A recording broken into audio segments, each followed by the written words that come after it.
if we have the related samples, or we call them as the matching sample, and we wanted to see that whether the median of the two matching samples, whether it is the same or there is a difference between the two related samples as far as the parameter is concerned, then we make use of the parametric test such as the t-test for the related samples.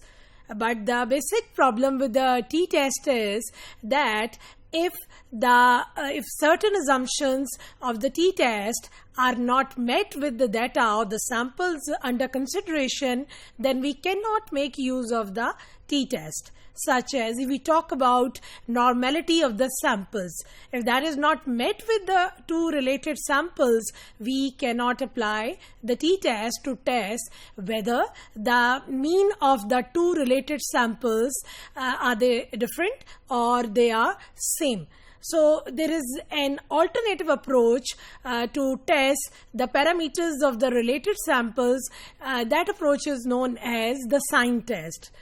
Students, the sign test, as the name suggests, it depends on the signs of the difference. Basically, what we are going to do, while after considering or taking the paired data, we would be obtaining their differences between the two samples, and then we would have to see the positive signs and negative signs, and we wanted to see that whether the proportions of the positive signs are they the same as that of the negative signs.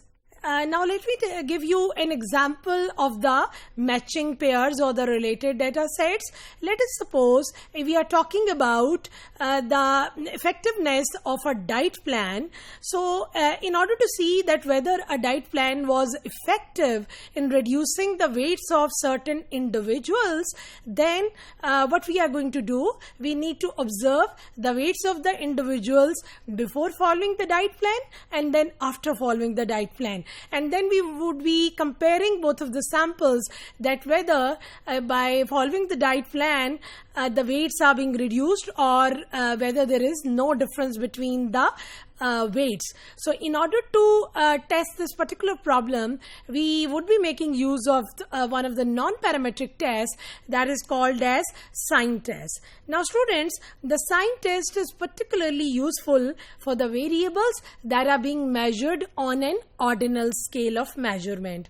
So we can determine that whether one sample would have a greater median compared to the other sample, or whether the first median that is being obtained from the first sample of the pair, whether it is smaller than the other sample, or we would be interested in finding out that whether the two sample medians are not same. So in order to achieve this objective, we would be making use of this particular sign test. So if the data is being measured on a stronger scale, such as the interval scale or the ratio scale of measurement, then we cannot use the sign test. Reason that the sign test is not considered as one of the powerful tests. So students, sign test for paired sample is usually used to test the null hypothesis that the probability of a random value from the population of the paired differences being above or below a specific value, and we would like to see that whether it is the same or it is different. Now the relating or matching samples are also known as the case control studies. So I would be talking about certain examples under psychology where there are certain kind of experiments that involve the case control study. So one of the sample is being considered as the case group and the other is being considered as the control group. And if we would like to see that whether a certain kind of variable which is to be observed that is same under the cases or the control, or whether there is certain difference among the two kind of samples. So paired sample sign test is used to test the difference between the two population medians. Now students, if we would have to draw the pair of hypotheses here, there are three pair of hypotheses that we can test with this sample test. Number one is we might be interested in finding out that whether MD is equal to 0 और students इसका corresponding H1 होगा MD is not equal to 0. Or we would be interested in calculating the pair of hypotheses that MD is less than equal to 0 and the alternative hypothesis is that MD is greater than 0.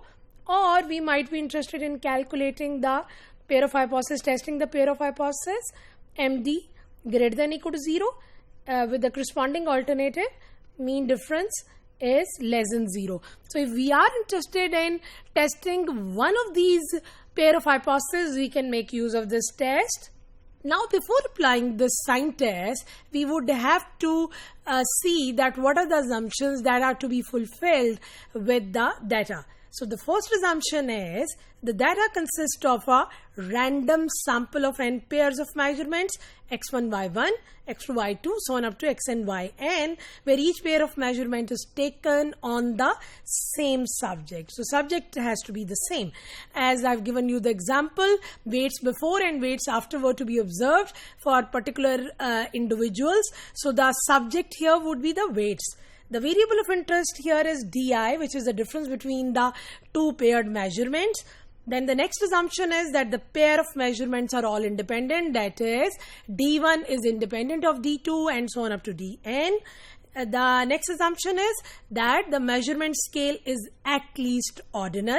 And lastly, the variable under study has to be continuous to apply the sign test.